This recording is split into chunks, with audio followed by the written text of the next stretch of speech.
Well, that's kind of a bummer. I was planning to do some camping here at the Daniel Boone National Forest in Kentucky tonight at the Rock Castle Campground, but the road to get into the forest here is closed.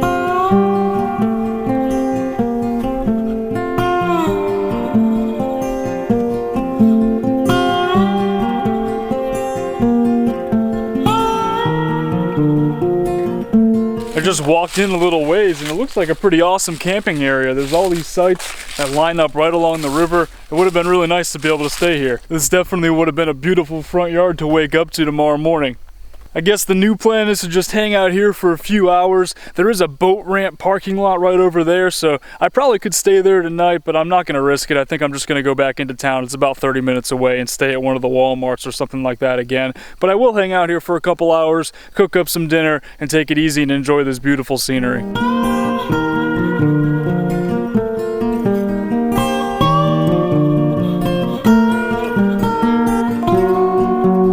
So I inherited a bunch of potatoes. Law's wife Megan has family that grew a ton of potatoes this year. They had like boxes and boxes of potatoes, more potatoes than I've ever seen in my life. So I got a few of them and that's what we're gonna be having for dinner tonight.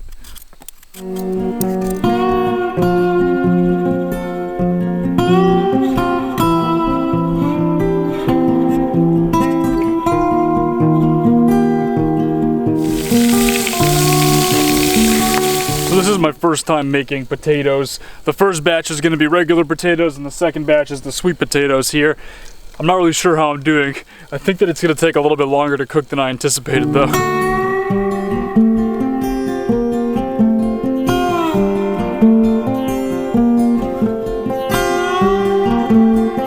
The regular potatoes turned out really well, but I kind of just used them as a test run. My favorite are the sweet potatoes. I don't really like regular potatoes that much. I'm not a big fan of French fries or anything like that, but sweet potatoes are awesome. So I wanted to make sure I didn't screw those up too bad when it came time to make those. I just made them with a little bit of butter and canola oil here and some Domino brown sugar.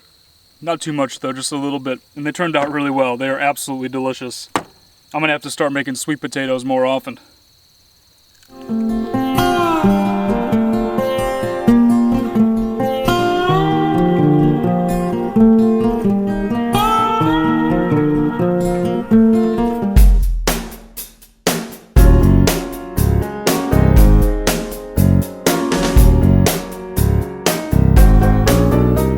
Works the same way as always. Post your questions below and then I'll answer them as part of an upcoming Tuesday vlog in the Tuesday Q&A segment. Let's get started, guys. We got a lot of good ones this week. Big boy Bobby, my question for the Q&A: what was your traveling experience prior to setting out in your element, and did you do any test runs to nearby cities? That's a good question. I mean, I had traveled quite a bit in terms of like road tripping around the US before living in the element, full-time at least. I had done the trip back and forth from the New Bedford area to New Orleans a lot, and that was kind of like a similar route, I guess, to what I'm on right now. And I had also taken little trips to like the Southeast, Florida, North Carolina, South Carolina, that area as well. So, and even Colorado a couple of times as well out west. So I had definitely done some traveling for sure within the United States.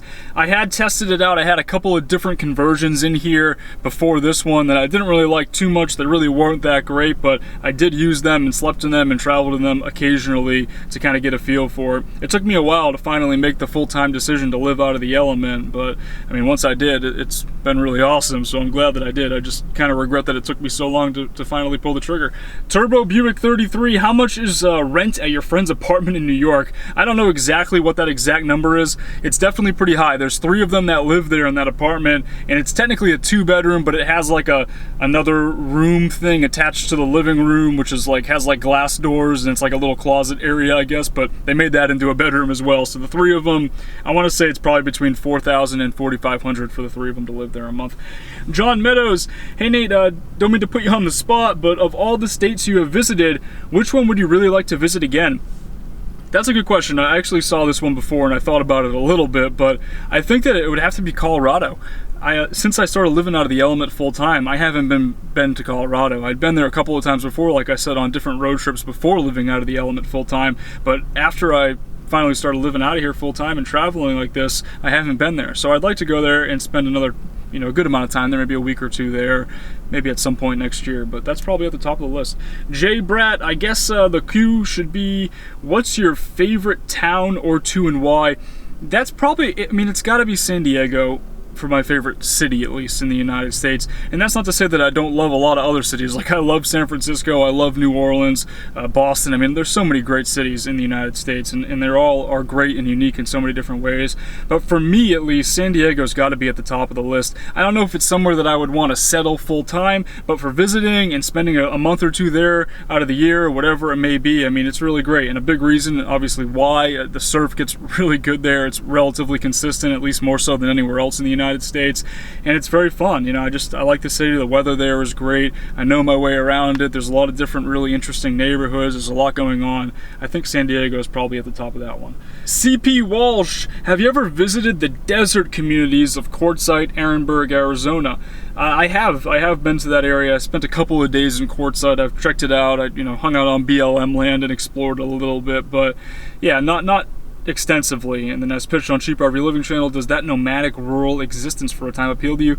I'd say for maybe a short period of time it's something I would be interested in, but there's really not a whole lot to do like in those desert communities. It's just kind of like, it'd be cool to experience it when there's like a lot of people there. When I was there really wasn't anyone there. It was like end of April or something like that, or middle of April, so it was starting to get hot. Everyone had kind of already left for the year, but to go there when there's like a huge community of people all camped out, I think that would be a great way to meet a lot of interesting people, and would be a little bit, I guess, more appealing. But just being there like full time, or even for like 3 or 4 months out of the year or something like that, I think would get a little boring for me. I like to be able to move around. I like being able to travel a little more than that.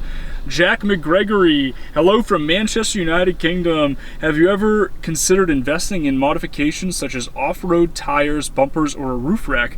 I definitely have considered it. I'd be lying if I said I hadn't thought of like maybe putting on like a front grille on the Element, and then I've even thought about like lifting it. I think I mentioned that in a previous video. It'd be really cool to have it so that it would just be a little bit better off-road and stuff, but it's not something that I'm ever going to do. I don't think. It's pretty expensive to make those modifications, and typically modifications like that don't really add value to the Element or anything like that. So if I go to sell it long term, it could actually hurt me, maybe, unless I find the exact right buyer. But yeah, it's something I've thought about, but it's just, I don't think it's something that's going to happen.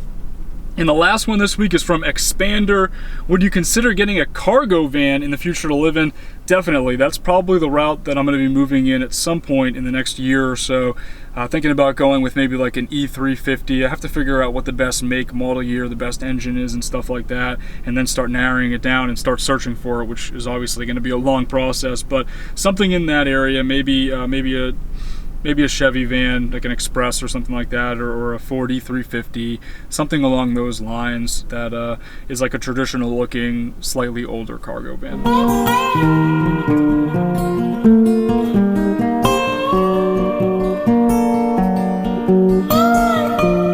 Thanks for watching, guys. I ended up staying at the local Walmart last night and it worked out really well. And then today I've pretty much just been hanging out over here at the Starbucks, getting caught up on some work. I'm gonna hang out in Kentucky for another day or so and then start making my way back towards North Carolina. I'll talk to y'all in the next video.